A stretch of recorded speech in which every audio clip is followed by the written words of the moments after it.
भारत और चीन की सरहद पर हमारे 20 सिपाहियों को मार दिया और उनकी मौत, उनकी शहादत रायगा जाने दे रही हुकूमत, जिस मुकाम पर इनको मारा गया था उस मुकाम पर आज भारत की फौज PP4, PP8 तक हम पेट्रोलिंग नहीं कर सकते।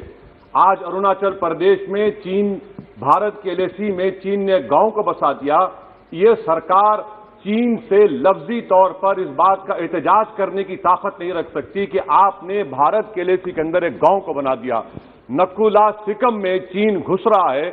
आखिर क्या डर है उस हुकूमत को और खास तौर से वजीर आजम को कि वो चीन का नाम लेने से डरते हैं? भाई, मुल्क की सालिमियत का मसला है, मुल्क की जमीन पर चीन कब्जा करते जा रहा है और भारत के वजीर आजम चीन का नाम नहीं लेते। मैं उम्मीद करता हूं कि जब वजीर आजम अपना रिप्लाई देंगे तो वो हिम्मत दिखाएंगे और चीन का नाम लेकर कहेंगे कि चीन यहां पर इन जगहों पर घुसा हुआ है। सर, चीन आज भी अपना इंफ्रास्ट्रक्चर बढ़ा रहा है, वहां पर फौज को बढ़ा रहा है।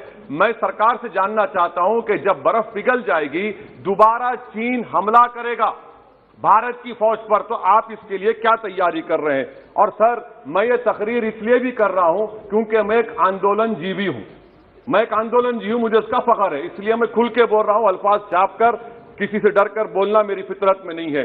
अफसोस तो इस बात का होता है सर कि जिस जगह पर हमको इंफ्रास्ट्रक्चर बनाना था हमने टिकरी पर बना दिया, जिस जगह पर हमको वो इंफ्रास्ट्रक्चर बनाना था हमने सिंगूर में बना दिया, जो इंफ्रास्ट्रक्चर की जरूरत थी हमने गाजीपुर पर बना दिया, अरुणाचल प्रदेश में नहीं बनाया। आखिर हो क्या रहा है? क्या किसान से जो बर्ताव किया जा रहा है वो ऐसा लग रहा है कि वो चीन की फौज बनी हुई है और जो चीन की फौज से बर्ताव किया जाना था आप किसानों से कर रहे हैं? तो मैं इस हुकूमत से जानना चाहता हूं कि इंफ्रास्ट्रक्चर और ये किसानों से क्यों जुल्म किया जा रहा है? सर, यहां पर ये तीनों कानून को लेना पड़ेगा वापिस, आपको आपकी अना को थोड़ा मिटाना पड़ेगा और तीनों कानून को वापस लेना पड़ेगा। सर, यहां पर मेरे को साहिर लुधियानवी का एक शेर याद आ रहा है। मैं साहिर लुधियानवी के साथ माजरत के साथ उस शेर में तरमीम करके कहना चाहूंगा कि जो मौजूदा हालात पर के साहिर लुधियानवी का शेर को थोड़ा तब्दील करके कि चीन पर करम, किसानों पर सितम, रहने दे थोड़ा सा भरम, ऐ जाने वफा ये जुल्म ना कर। ये साहिर लुधियानवी ने कहा था। हाँ, आपसे पूछ के करेंगे क्या? आप तो टुट्टे शायर हैं, ना शायरी आती आपको, ना ज़ौक़ है, ना कुछ है, बोले जाते हैं क्या क्या बोलते हैं आपको ही मालूम।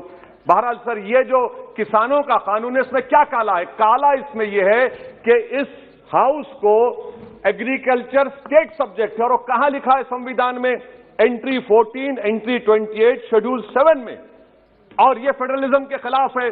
केशवानंदा भारती खास तौर पर कहता है कि फेडरलिज्म बेसिक स्ट्रक्चर है, तो ये सबसे बड़ा काला है। और सर, ये पूरा किसानों के एजिटेशन से क्या बात मालूम हुई कि सरकार को इस लोकसभा की अजमत, इसकी खूबसूरती की कोई इनके पास हैसियत नहीं है। सरकार इस ऐवान से डरती नहीं है। सरकार किससे डरती है? जब लोग रोड पर निकल कर आते हैं तो मोदी जी की नींद हराम हो जाती है। तो वही आप पैगाम दे रहे हैं कि लोग रोड पर निकले तो सरकार कहती है कि हम 1.5 साल तक कानून को मुलतवी कर देंगे। अरे आप कैसा बोलते? क्या इस ऐवान की तौहीन नहीं है कि आप यहां पर कानून अपनी ताकत की बुनियाद पर बनाते हैं और इस लोकसभा की अजमत को निस्तनाबूद कर देते हैं? तो ये बात आपने पैगाम दी कि जब लोग रोड पर निकल कर आते आप डरते हैं। आप बनाओ CAA के रूल्स, इंशाअल्लाह हम दोबारा रोड पे निकलेंगे, पूरे भारत में उसके खिलाफ एहतजाज होगा। सर, तीसरी बात, सबका साथ, सबका विकास, सबका विश्वास, ये भी झूठ है। क्यों झूठ है? बाबरी मस्जिद के डेमोलिशन का केस आता है, जजमेंट आता है और केस में कहा जाता है कि किसी ने नहीं तोड़ा। अगर सरकार उस जजमेंट के खिलाफ अपील क्यों नहीं करती? एक क्रिमिनल एक्ट सुप्रीम कोर्ट ने कहा डेमोलिशन ऑफ बाबरी मस्जिद को, आप हुकूमत में हैं, आप अपील इसलिए नहीं कर रहे क्योंकि आप अपने लोगों को पैगाम देना चाहते हैं। क्या पैगाम देना चाहते हैं? कि बेटा काशी मथुरा में भी तोड़ दो, हम तुम्हारे साथ हैं। अपील नहीं करना चाहते बाबरी मस्जिद डेमोलिशन केस को। क्या आप इंसाफ पसंद नहीं है? क्या आप मजलूम के साथ नहीं खड़े रहना चाहते? क्या आप जालिमों को जेल में नहीं भिजाना चाहते जिन्होंने 6 दिसंबर को बाबरी मस्जिद को शहीद किया?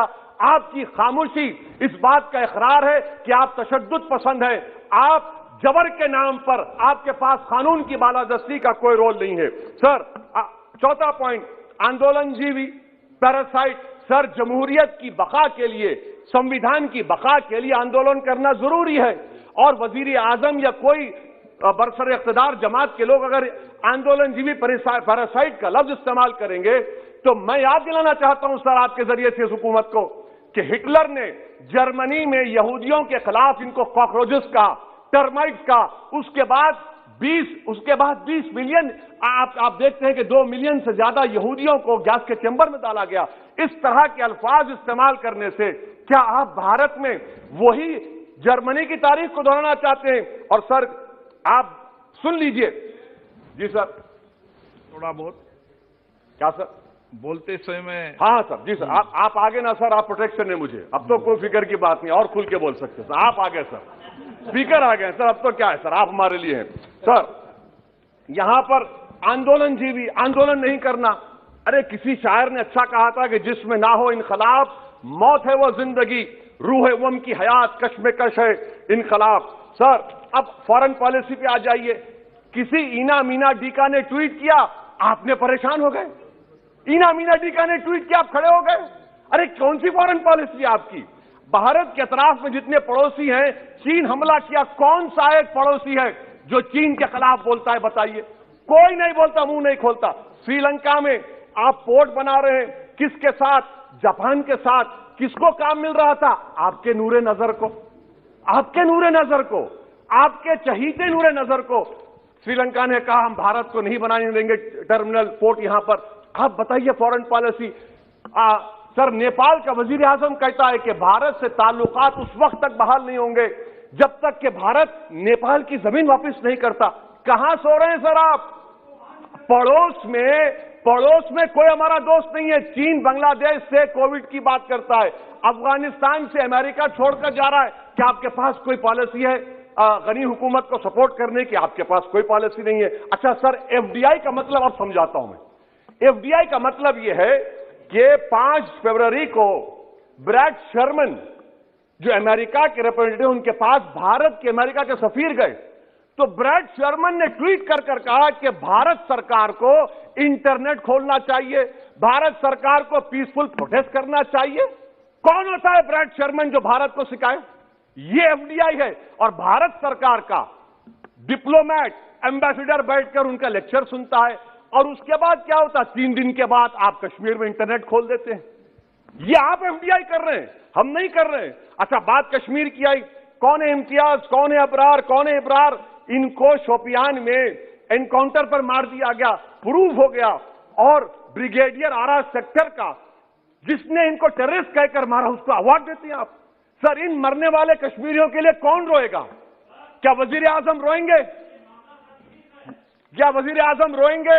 क्या कोई रोएगा? अच्छा सर, एक और बात सर, एक और बात। हाँ, एक और बात आई कि शादी के घर में गुस्सा होता है। अरे ये कौन सी शादी की बारात है कि 18 लाख करोड़ टैक्स मिलता है और 36 लाख करोड़ ये सरकार खर्चती है? क्या शादी कर रहे हैं आप? वाह वाह, माने वाकई में आपकी इकोनॉमिक पॉलिसी को सलाम कि 18 लाख करोड़ टैक्स में मिलते हैं, 36 लाख आप लोग शादी में खर्चते हैं। मुबारक हो आपको, बड़ी शानदार घर है यह शादी का। अच्छा सर, दिल्ली का लॉ एंड ऑर्डर, 1 साल में 3 बड़े दंगे हो गए। एडवोकेट्स पुलिस, उसके बाद CAA का राइट हुए 50 से ज्यादा, उसमें लोग मारे गए। 20 से ज्यादा मसाजिद को नुकसान जला दिया गया। 26 जनवरी। सर क्या ये सरकार जिम्मेदार नहीं है? 2 मिनट सर, क्या ये सरकार जिम्मेदार नहीं है? आपकी सरकार है, आपका होम मिनिस्टर, आप रोक नहीं पा रहे। आपकी कमजोरी और आपकी नादानी की वजह से, आप में दूरअंदेशी नहीं है, आप उसको अलाउ कर रहे हैं। और फैजान के कातिल कौन है? क्यों नहीं पकड़ा फैजान के कातिल को आपने अब तक? जिन बच्चों को रोड पर मारा जा रहा था, जनगण मन बोला जा रहा था, एक तो आप तब तक नहीं पकड़े आप। अच्छा सर, आखिर में मैं आपको याद दिलाना चाहता हूं कि इसमें एस्पिरेशनल डिस्ट्रिक्ट 11 में से 20 बैकवर्ड डिस्ट्रिक्ट नीति आयोग के सीमांचल मुस्लिम डोमिनेटेड है सर। सीमांचल में कटिहार, पूर्णिया, अररिया है। सर पूर्णिया का एयरपोर्ट, सिविल टर्मिनल का काम क्यों नहीं होता सर? अब आ जाइए सर माइनॉरिटीज पर। 3 स्कॉलरशिप स्कीम है, मैं पुकार रहा हूं, मुतालबा कर रहा हूं कि डिमांड करो। सरकार ने 2020-21 में 3 स्कॉलरशिप के लिए 2265 करोड़ का ऐलान किया। कितने पैसे आपने दिए? सबका साथ, सबका विकास, सबका विश्वास, 436 करोड़ रुपए। किसको झूठ बना रहे हैं आप? पढ़िए आप लोग। अच्छा सर, उसके बाद आप देखिए कि कितने लोगों को कितने माइनॉरिटी स्कॉलरशिप नहीं मिली।